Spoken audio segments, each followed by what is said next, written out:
بسم اللہ الرحمن الرحیم الحمدللہ رب العالمین والصلاة والسلام علی سید الانبیاء والمرسلین۔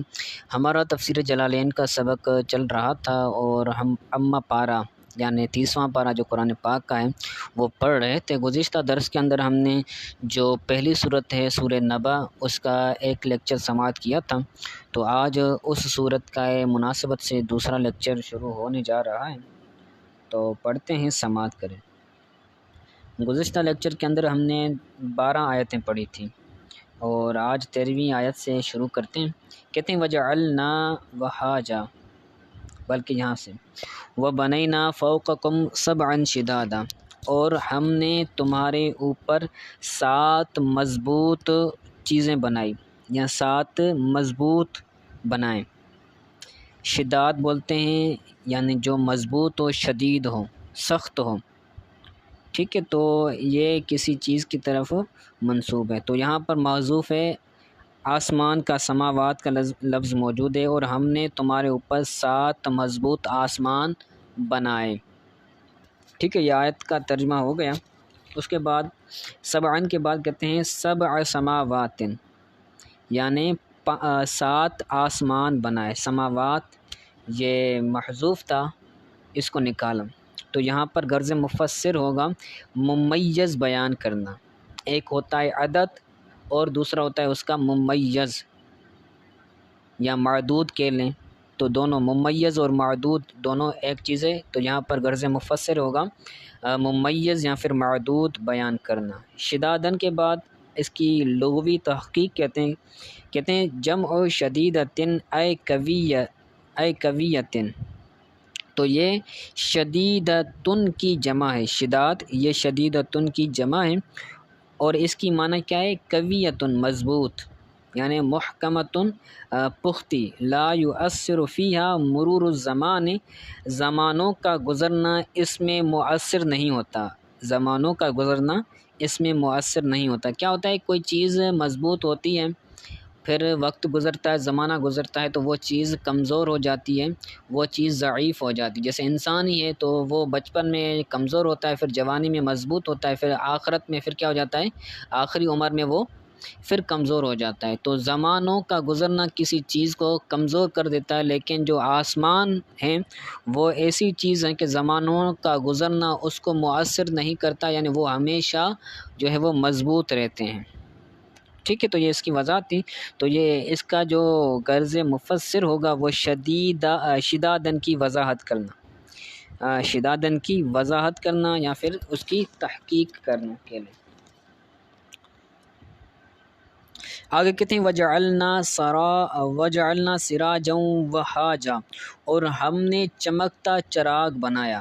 وجعلنا ہم نے بنایا، سراجن وہاجا چمکتا چراغ، تو سراجن کے بعد منیرن نکالا۔ منیرن کا مطلب ہوتا ہے روشن، چمکدار، چمکنے والا، تو یہاں پر غرض مفسر ہوگا لغوی معنی بتانا، لغوی معنی کہہ لیں یا پھر مطلقاً کہہ لیں معنی بتانا۔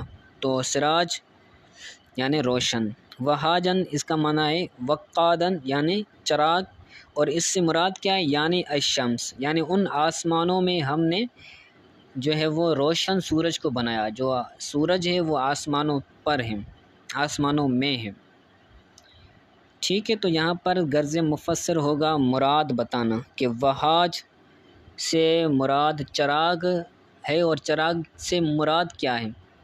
چراغ تو مختلف قسموں کے ہوتے ہیں نا، دیے جو جلاتے ہیں وہ بھی چراغ ہوتا ہے، لیکن یہ چراغ وہ چراغ ہے جو آسمانوں پر جلتا ہے، یعنی سورج ہے۔ تو یہاں پر غرض مفسر ہوگا معنی مرادی بیان کرنا، مراد بیان کرنا۔ آگے کہتے ہیں وَأَنزَلْنَا مِنَ الْمُعْصِرَاتِ مَاءً ثَجَّاجًا، اور ہم نے بادلوں سے تیز بہنے والا پانی نازل کیا۔ سجاج بولتے ہیں جو تیز بہے، ٹھیک ہے۔ تو من المعصرات، معصرات کے بعد نکلا السحابات یعنی بادل، صحابات یہ جمع ہے یعنی بادلوں، بادلوں سے ہم نے کیا کیا؟ بہنے والا، تیزی سے بہنے والا پانی نازل کیا۔ سجاج مطلب تیزی سے بہنے والا۔ تو سحاب کے بعد کہتے ہیں الصحابات التی حان لہا ان تمطر، یعنی وہ پہاڑ جو بہنے کے جو قریب تھا کہ وہ بہیں، یا پھر قریب تھا کہ وہ بارش بہیں، یعنی وہ بارش برسانے کے قریب تھے۔ حان لہا ان تمطر، وہ بارش برسانے کے کیا تھے؟ قریب تھے۔ حان کا مطلب کیا ہے؟ قریب ہونا۔ جیسے کل معصر الجاریت، جیسے نوجوان لڑکی، معصر یعنی نوجوان، جاریہ یعنی لڑکی، التی دنت من الحیض، اس نوجوان لڑکی کی طرح جو حیض کے قریب ہو۔ دنا کا مطلب ہوتا ہے دنت یعنی قریب ہونا، یعنی جو عورت حیض کے قریب ہوتی ہے تو اس سے جو حیض ہوتا ہے وہ تیزی سے بہتا ہے۔ تو اسی طرح بہنے کی تمثیل کے اندر جو معصرات ہیں وہ بھی ان سے پانی جو تھا وہ تیزی سے بہہ رہا تھا۔ اللہ تعالیٰ نے ان بادلوں سے تیزی کے ساتھ پانی کو بہایا۔ تو یہاں پر غرض مفسر ہوگا معصرات کی وضاحت کرنا، معصرات کی وضاحت کرنا۔ اور آگے کہتے ہیں ما ان سجاجہ، سجاجہ کے بعد سبابن نکالا، یعنی یہاں پر ہو گئی جو ہے وہ معنی بتانا، سبابن یعنی تیزی سے بہنے والا۔ تو یہ صفت ہے ما ان کی، ما ان سجاجہ، ٹھیک ہے۔ سبابن مطلب یہاں پر غرض مفسر ہوگی سجاجن کی جو ہے وہ معنی بیان کرنا۔ آگے کہتے ہیں لنخرج بہ حبا و نباتا، ہم نے آسمانوں سے بادلوں سے پانی کیوں نازل کیا؟ لنخرج بہ، تاکہ ہم اس پانی کے ذریعے حبن دانوں اور اناج کو نکالیں، تاکہ ہم اس پانی کے ذریعے دانوں اور اناج کو نکالیں۔ حبن مطلب دانے، جیسے آگے کہتے ہیں کل حنط ہوتے ہیں، جیسے گندم، تو گندم کے دانے ہوتے ہیں۔ تو یہاں پر غرض مفسر ہوگا جو ہے وہ وضاحت کرنا، حبن کی وضاحت کرنا کہ حب تو دانے تو مختلف تھے، دانے تو مختلف قسم کے ہوتے ہیں، لیکن یہاں تمثیل دیکھ کر اس کی وضاحت کی تھی، جیسے گندم کے دانے ہوتے ہیں، تو یہاں پر غرض مفسر ہوگا جو ہے وہ وضاحت کرنا۔ وہ نباتن کا تین، اور اناج، جیسے تین یہ ہے کہ جو ہے وہ اناج کی قسم ہے، تو یہاں پر بھی جو ہے وہ وضاحت ہی کرنا مقصود ہوگی، کیونکہ جب پانی آسمان سے نازل ہوتا ہے تو آسمان سے نازل ہونے کے بعد وہ کھیتوں میں جاتا ہے، اور کھیتوں میں پھر اناج دانے، یہ گندم وغیرہ ہوتی ہیں۔ تو غرض مفسر دونوں میں یہی ہوگا وضاحت کرنا۔ وَجَنَّاتٍ الْفَافًا، اور ہم تاکہ ہم اس پانی کے ذریعے باغات، گھنے باغات نکالیں، جیسے پانی نازل ہوتا ہے تو اس پانی کے ذریعے جو باغات ہوتے ہیں وہ گھنے ہو جاتے ہیں۔ جنات یعنی باغات، الفافن یعنی گھنے باغات، ٹھیک ہے۔ جنات تن کے بعد بساتین نکالا، یعنی باغات، بستیاں، یہ معنی بیان کرنا ہوگا۔ الفاف کے بعد نکالا ملتفتن، یعنی جو ملے ہوئے ہوتے ہیں، جو باغات گھنے ہوتے ہیں تو وہ آپس میں قریب ہوتے ہیں، ملے ہوتے ہیں، تو اس وجہ سے ملتفہ یعنی قریب اور گھنے باغات۔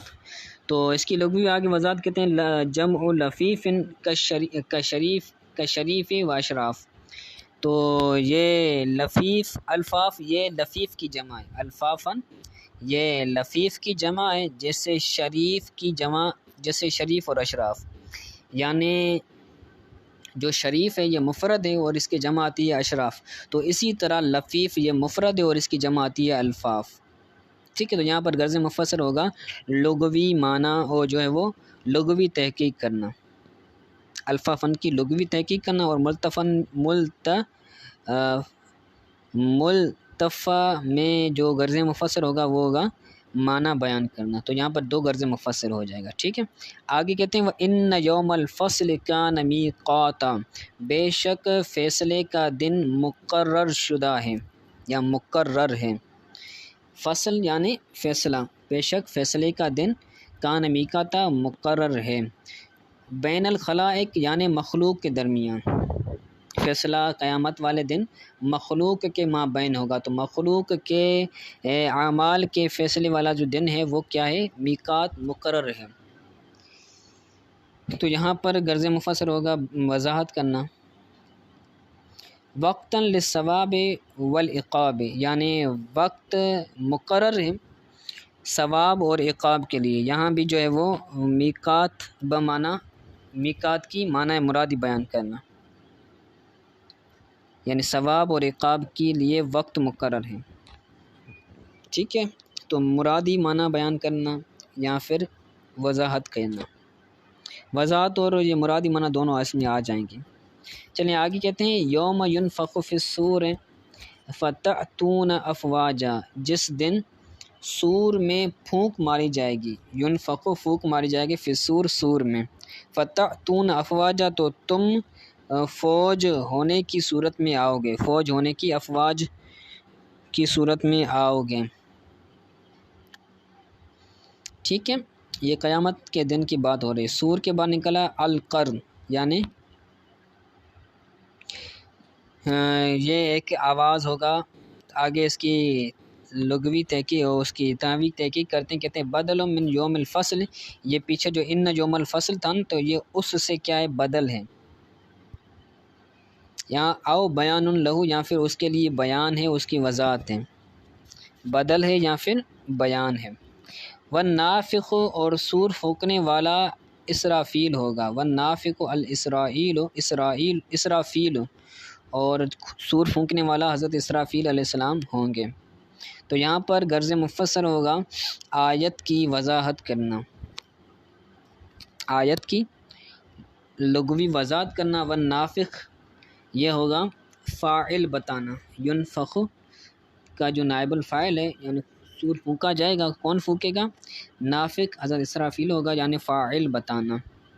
فتأتون، پھر تم آؤ گے، من قبورکم الی موقف، اپنی قبروں سے موقف کی طرف، یعنی ٹھہرنے کی جگہ کی طرف، یعنی جہاں میدان محشر لگے گا وہاں تم اپنی قبروں سے اٹھ کر آؤ گے۔ تو یہاں پر من قبورکم الی الموقف، تو یہاں پر جو غرض مفسر ہوگا وہ جو ہے وہ ظرف بتانا ہوگا کہ تم آؤ گے، کہاں آؤ گے؟ ٹھہرنے کی جگہ میں آؤ گے، اور یہ شام اور جو ہے وہ اس طرف جو ہے وہ میدان محشر لگے گا۔ آگے افواجن کے بعد نکالتے ہیں جماعات مختلفتن، جماعات مختلفتن، جماعات اس لیے ہوگا کیونکہ یہ جمع مؤنث ہے، تو اس کی حالت جو رفعی آتی، حالت نصبی آتی وہ بھی کسرہ کے ساتھ آتی، جماعات مختلفتن، تو مختلفتن اس کی صفت ہے، تو یہ جو ہے وہ واحد مؤنث ہے، تو پھر اس کو ہم فتح دیں گے مختلفتن، ٹھیک ہے۔ یعنی تم جماعات کی صورت میں آؤ گے، گروپس کی صورت میں، مختلف گروپ کی صورت میں آؤ گے، ٹھیک ہے۔ تو یہاں پر غرض مفسر ہوگا افواج کی وضاحت کرنا۔ آگے کہتے ہیں وَفُتِحَتِ السَّمَاءُ فَكَانَتْ أَبْوَابًا، اور آسمانوں کو کھولا جائے گا تو وہ دروازے ہوں گے، وَفُتِحَتِ السَّمَاءُ، آسمانوں کو کھولا جائے گا، فَكَانَتْ أَبْوَابًا، وہ آسمان دروازے ہوں گے۔ السماء کے بعد بالتشدید والتخفیف بیان کیا کہ جو فتحت یہ فعل ہے نا، اس کو تشدید کے ساتھ بھی پڑھا گیا ہے اور تخفیف کے ساتھ، وفتحت یہ تشدید کے ساتھ ہو جائے گا، وفتحت یہ تخفیف کے ساتھ ہو جائے گا، یعنی جب تشدید آئے گی، شد آئے گی تو وفتحت تا کو تشدید آ جائے گی، ٹھیک ہے۔ تو یہاں پر جو غرض مفسر ہوگا وہ ہوگا جو ہے وہ قرات بیان کرنا۔ آگے شقت، یہ لنزول الملائکۃ، یعنی آسمان کو چاک کیا جائے گا ملائکوں کے اترنے کے لیے، ملائکہ کے نازل ہونے کے لیے، تو یہ آیت کی وضاحت کرنا اس کی غرض مفسر ہوگی۔ فکانت ابوابا، یعنی ذات ابابن، یہاں پر غرض مفسر ہوگا یعنی ابواب والے، دروازوں والے وہ آسمان ہو جائیں گے، ذات مطلب والے، ذات ابوابن دروازوں والے وہ ہو جائیں گے۔ تو یہاں پر جو غرض مفسر ہوگا وہ مضاف معذوف نکالنا، ٹھیک ہے۔ آگے کہتے ہیں وَسُيِّرَتِ الْجِبَالُ فَكَانَتْ سَرَابًا، پھر جبلوں کو چلایا جائے گا، سُيِّرَت چلایا جائے گا، جبال جبلوں کو، فَكَانَتْ سَرَابًا تو وہ جو ہے وہ غبار کی طرح ہوں گے، فَكَانَتْ گویا کہ وہ غبار ہوں گی، جیسے دھواں ہوتا ہے غبار ہوتے ہیں تو وہ جیسے آسمان میں ہوتے ہیں، تو اسی طرح جو پہاڑ ہوں گے وہ بھی قیامت والے دن سور پھونکنے کے بعد وہ غبار کی طرح، روئی کی طرح جو ہے وہ آسمان میں چل پھر رہے ہوں گے۔ ذُہِبَتْ بِهَا عَنْ أَمَاكِنِهَا، یعنی ان کو ان کے مکانوں سے، ان کے جبروں سے کیا کیا جائے گا، اٹھایا جائے گا اور چلایا جائے گا۔ ذُہِبَتْ بِهَا ان کو چلایا جائے گا، عَنْ أَمَاكِنِهَا ان کے مکانوں سے اٹھا کر۔ تو یہاں پر غرض مفسر ہوگا سُيِّرَت کی وضاحت کرنا، فَكَانَتْ سَرَابًا کہ نکلا حباءً، یہاں پر غرض مفسر ہوگا لغوی معنی بتانا، سرابن کی معنی کیا ہے وہ بتانا، سرابا مطلب حباءً یعنی دھواں یا پھر کہہ لیں غبار، تو وہ غبار ہوں گے، گویا کہ وہ غبار ہوں گے۔ آگے کہتے ہیں یعنی مثلہ فی خفۃ سیرہا، یعنی وہ غبار کی مثل ہوں گے چلنے کی خفت کی وجہ سے، ان کے چلنے کی خفت میں وہ اس غبار کی طرح ہوں گے، وہ جو پہاڑ ہوں گے وہ اس غبار کے چلنے کی خفت میں ان کی وجہ سے ہوں گے، اس کی طرح ہوں گے، یعنی جو پہاڑ ہیں، پہاڑ غبار کی مثل ہوں گے کس چیز میں، یعنی چلنے کی خفت کی وجہ سے، چلنے میں ان کو دشواری نہیں ہوگی، خفیف ہوں گے، ان کا وزن نہیں ہوگا، تو جس طرح غبار آسانی سے چلتا ہے، اس کے اندر کوئی وزن نہیں ہوتا، خفیف ہوتا ہے، ثقیل نہیں ہوتا، تو اسی طرح جو پہاڑ ہوں گے وہ بھی آسمانوں میں اڑیں گے اور جو ہے وہ ان کے اندر خفت نہیں۔ تو یہاں پر جو غرض مفسر ہوگا وہ ہوگا پہاڑوں کے سرابا سے تمثیل کو بیان کرنا، یا پھر وجہ شبہ کو بیان کرنا کہ پہاڑ غبار کی طرح ہیں کس چیز میں ہیں، یعنی خفت میں، سیر کی خفت میں، تو یہاں پر غرض مفسر ہوگا وجہ شبہ بیان کرنا، ٹھیک ہے، وجہ شبہ بیان کرنا یہاں پر غرض مفسر ہوگا۔ تو آج کے لیے اتنا کافی ہے، اس کو اچھی طرح سے یاد کیجیے گا۔ یہ ہمارا دوسرا لیکچر تھا، انشاءاللہ تعالیٰ پھر آگے تیسرا لیکچر دیا جائے گا، تو سماعت کیجیے گا، دعا میں یاد رکھیے گا۔ السلام علیکم ورحمۃ اللہ وبرکاتہ۔